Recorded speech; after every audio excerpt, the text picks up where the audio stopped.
Ladies and gentlemen, welcome to today's YouTube experiment. Now, I've been making a little parallel port adapter for my Tandy 1000 and it works on a few of the other Tandy 1000 models. It turns the edge connector into a normal DB25 connector. And I had a question today which I thought it'd be fun to find out the answer to, and that question was, does a Covox Speech Thing or Disney sound source or clone of the Covox work with my parallel port adapter? So today we are going to find out using my Tandy 1000 EX. So here it is, and as you can see, this is my Tandy 1000 printer adapter that I have designed and built for a few people, including myself. It just goes onto the back of the Tandy on the edge card slot, and voila, you have a normal DB25 port. However, there is one caveat with this.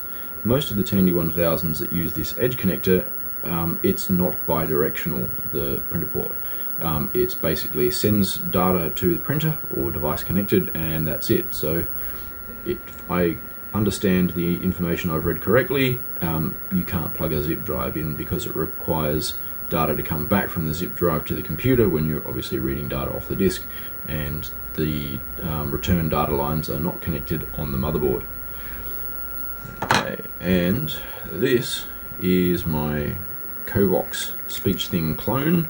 As you can see, this is actually a genuine rip-off from the 80s, so this is some real retro gear, and this is apparently the Super DAC 2.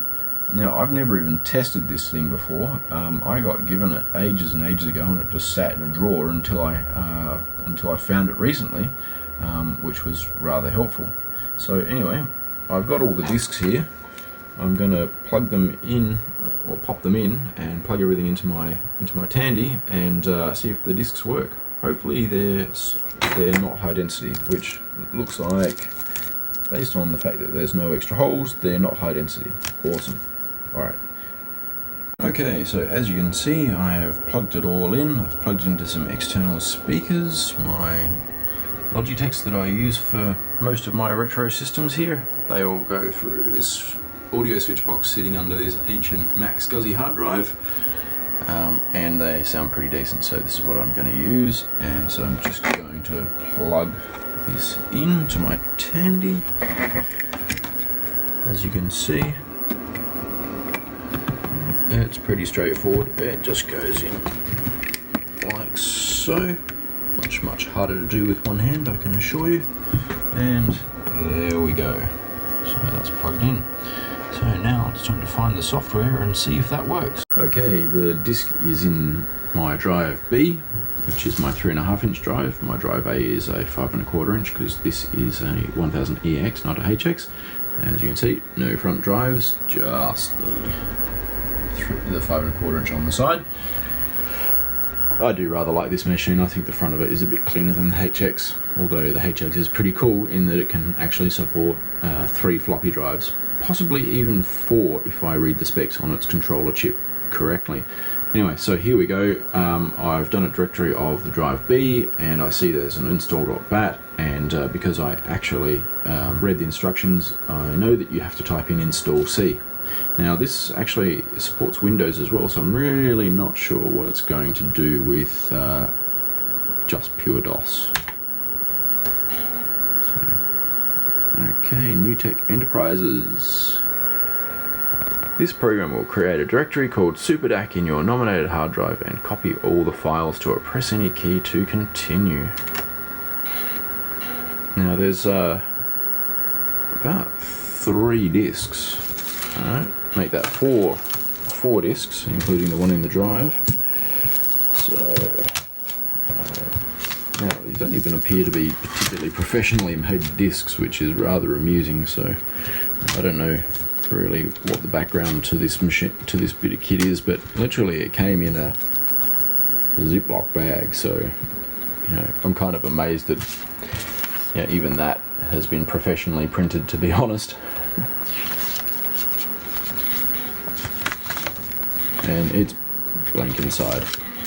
As you can see, the only other information is on the back.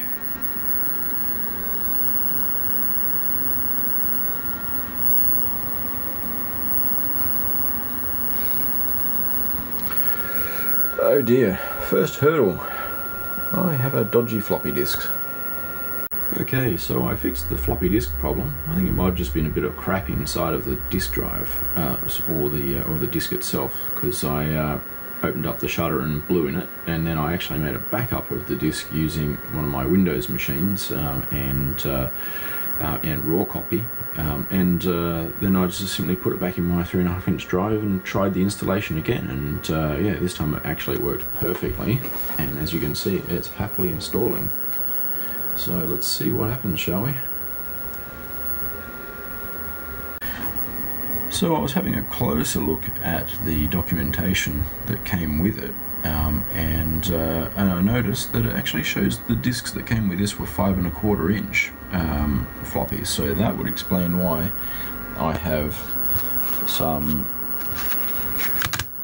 amateur-looking floppy disks that are actually 3.5s. So it looks like the previous owner actually bothered to print a label out for the first disc, because that actually doesn't look too bad, but it does look like it was printed with an inkjet or a dot matrix or something. So anyway, installation's still going. Once it finishes, we'll test it out. Okay, and the installation is complete.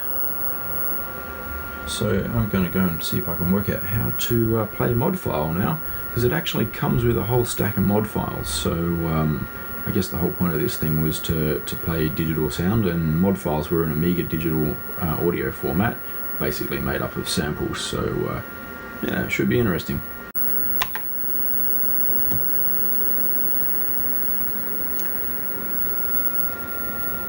Okay, alright, so here's all the items on here. There's a lot of bat files, so let's find out what number 1 does.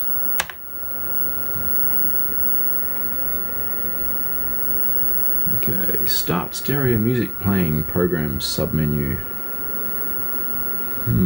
Apparently you need 286. I guess that rules out my Tandy 1000, although I do have an NEC V20 in it, so let's see what that does.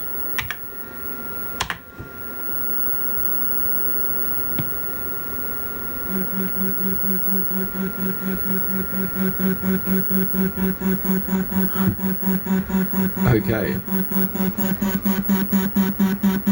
As you can hear, it is playing something. No idea what that's supposed to be. It sounds pretty rubbish.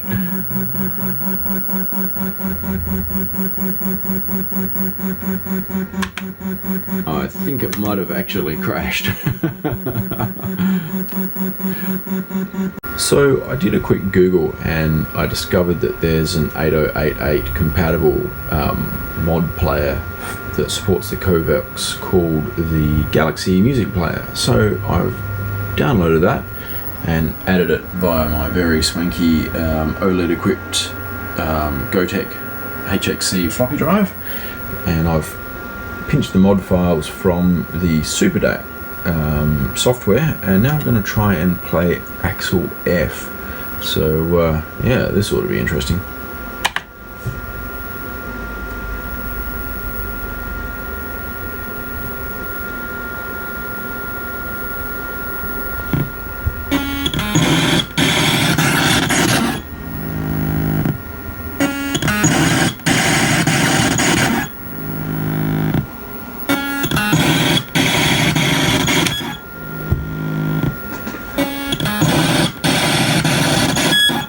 So basically, Covox Speech Thing with Galaxy Music Player at 22 kilohertz was a complete disaster. So now I'm going to try 11. Oh, by the way, it also hung the machine. So anyway, let's see what happens.